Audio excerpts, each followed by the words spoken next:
How Bangladesh's military carried Pakistan's shadow even after liberation.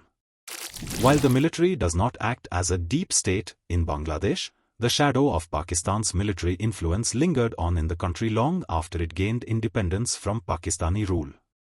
Like Pakistan, Bangladesh witnessed military dictatorships that eroded democracy in the Bengali nation. While democracy in Bangladesh has always witnessed deep distrust between the political forces, the Bengali nation has also seen phases of military dictatorships, much like Pakistan. Bangladesh was under military rule from 1975 to 1991. Shadow of Pakistan on Bangladesh Army. Despite gaining independence, the newly formed Bangladesh military inherited the structure and doctrine of the Pakistan military, as it was initially composed of officers and soldiers who had served in the Pakistani forces before the Liberation War.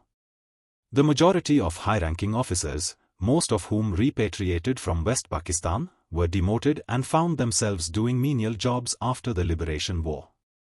The Bangladesh army was divided into factions, which made it internally weak. Military interventions changed Bangladesh's secular principles. Ziaur Rahman becoming the president of Bangladesh was a direct result of the various military interventions in the politics of the country. Ziaur Rahman and his successor Hussain Muhammad Ershad, another ruler with a military background, tried to steer Bangladesh away from its secular foundational ethos. After assuming power, Ziaur Rahman made controversial changes to the constitution, which included replacing the secular principles upon which Bangladesh was founded. He also legalized the Indemnity Act, which protected the killers of Sheikh Mujibur Rahman from legal action. This act was later incorporated into the constitution as the Fifth Amendment under President Hussain Muhammad Ershad. Ziaur Rahman's regime was characterized by a departure from Mujib's parliamentary democracy and one-party dictatorship as he sought to consolidate power through various means. One of his most contentious acts was the release of approximately 11,000 individuals accused of war crimes during the 1971 independence struggle, including 752 convicts, by cancelling the Bangladesh Collaborators, Special Tribunals, Order, 1972. He amended Article 38 of the Constitution on 22 April 1977, granting legitimacy to previously banned political parties such as the Muslim League and Jamaat-e-Islami. Attempted military coups in the new millennium. The restoration of the democratic process in Bangladesh began when parliamentary democracy was reintroduced through a constitutional amendment in 1991. The country's political system evolved into a parliamentary representative democratic republic, with the Prime Minister serving as the head of government within a multi-party system. Legislative power was vested in both the government and parliament, marking a significant step towards democratic governance. Earlier, the president wielded the most power. While the role of the military in the country's politics subsided, its interference in Bangladesh's politics didn't end completely. The military intervened again as the country was about to hold an election after the BNP Jamaat government's term ended in 2006.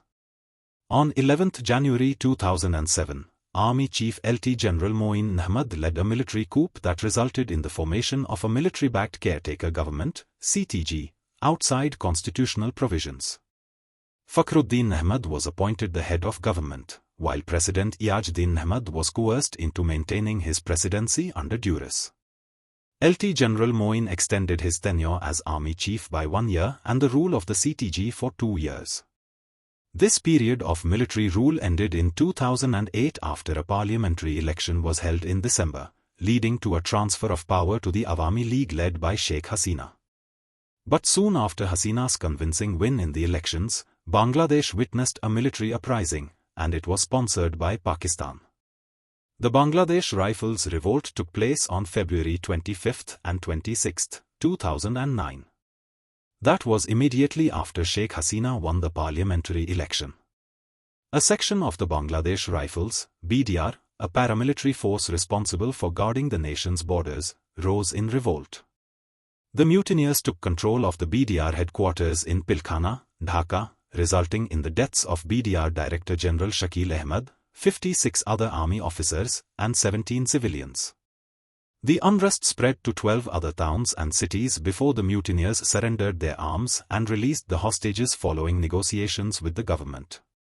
According to a report in the Times of India, the plot of the mutiny was hatched in Pakistan to destabilize the new government of Prime Minister Sheikh Hasina. Another significant coup was attempted in 2011.